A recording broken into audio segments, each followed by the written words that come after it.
Welcome to today's Tech Moment. Today we're going to explain how to find your digital footprint in Final Cut Pro 7 using render files. Render files are created completely in the background as you work on Final Cut Pro. Render files are an excellent digital footprint as they are created throughout a workday.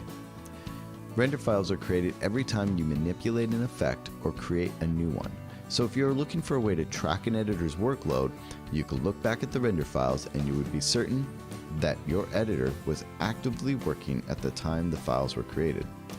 Essentially, rendering can be defined as creating an animation or complicated effect from scratch.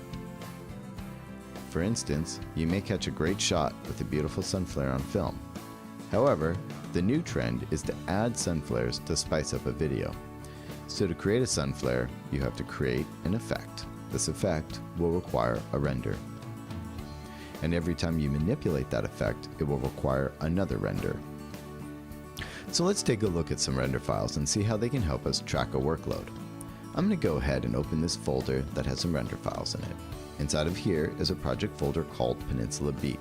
Inside of this Peninsula Beat folder, we have a render file folder. Then inside of that folder, we have all these render files, as you can see. Here we can show a pattern of work. Let's look at the first file here, May 10th, 2015 at 8:05 a.m. And this project may have been started a few minutes before that time, but at 8 a.m. or specifically at 8:05 a.m. is when the first render file was created. Then again at 8:38, and then it continues to 9:05 a.m., 10:45 a.m., and throughout the workday until the final render file here at 7:05 p.m. So this is a possible 10 or 11 hour workday. The editor may have done more work past 7:05 p.m., but we would need some other method like a save file to prove they worked any longer than that.